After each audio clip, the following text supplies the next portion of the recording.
Praise the Lord. Hallelujah. கர்த்தருக்கு மகிமை உண்டாவதாக. ஆண்டவராகிய இயேசு கிறிஸ்துவின் நாமத்தினால நீங்கள் சுகத்தோடு பலத்தோடு அது மட்டுமல்ல குடும்பத்தோடு சந்தோஷமா இருப்பீர்கள் என்று உங்களை வாழ்த்துகிறேன். கர்த்தராக இயேசு கிறிஸ்து உங்கள் கூட இருந்து எல்லா காரியங்களும் தீமைகளும் ஆண்டவர் உங்களுக்கு நன்மை செய்வார் என்று நான் விசுவாசத்தோடு இந்த வார்த்தை உங்கள் மத்தியில சொல்லுகிறேன். ஆண்டவராக இயேசு கிறிஸ்து நிச்சயமாக நீங்கள் கூப்பிடும் போது அவருடைய வார்த்தையில நீங்க நிற்கும் போது தீமை உங்களுக்கு நன்மையா கர்த்தர் மாற்றுவார். ஆமென். இந்த நாளில் தேவனுடைய வார்த்தை நாம் காண போகிறோம். சங்கீதம் 125 அதிகாரம் 1வது வசனம் சொல்லுகிறது, கர்த்தரை நம்புகிறவர்கள் என்றென்றைக்கும் அசையாமல் நிலைத்திருக்கும் சீயோன் பர்வதங்கள் போல இருப்பார்கள். ஹல்லேலூயா.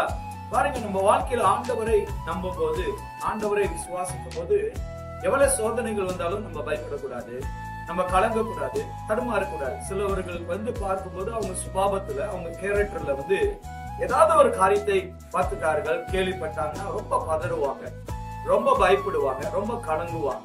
ஆனா ஆண்டவரை நம்புகிறவர்கள், கர்த்தரை விசுவாசிக்கிறவர்கள் வசனம் சொல்லுகிறது, சியோன் மலைகளை போல, சியோனை போல அவர்கள் எப்பொழுது உறுதியா இருப்பார்கள்.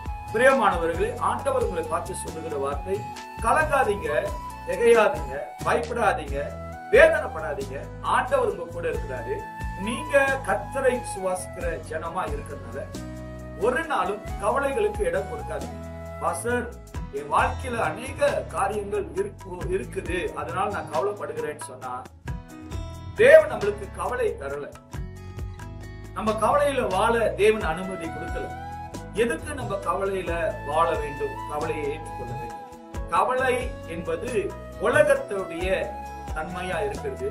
ஆனா விசுவாசம், ரட்சிப்பு, விடுதலை என்பது இயேசுவுடைய அடையாளமா இருக்கிறது. பிரியமானவர்களே, நீங்கள் கர்த்தரை நம்புறீங்கன்னா நிச்சயமாக நீங்க பயப்பட மாட்டீங்க, சீயோன் மலையை போல உறுதியா இருப்பீர்கள் என்று வாழ்த்துகிறேன். ஆண்டவரை பார்த்து விசுவாசிக்க, தேவனுடைய வார்த்தையில நிலைத்து நிலுங்க. கர்த்தர் நிச்சயமாக உங்களுக்கு அங்க நன்மைகளையும் அற்புதங்களையும் செய்வார் என்று வாழ்த்துகிறேன். ஜெபம் செய்வாங்க. அன்பின் தகப்பனே, இந்த வார்த்தை கேட்ட ஜனங்கள் அப்பாவிடத்தில் வரும்படி, இந்த வார்த்தை விசுவாசிக்கும்படி ஆண்டவரே அவர்களுக்குள்ள பரிசுத்த ஆவியானவரே ஒரு விசுவாச பலத்தை தருவீராக.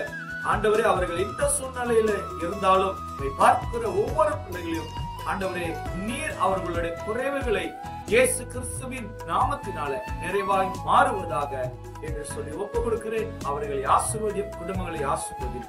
இயேசுவின் நாமத்தில் ஜெபிக்கிறேன் நல்ல பிதாவே. ஆமென், ஆமென்.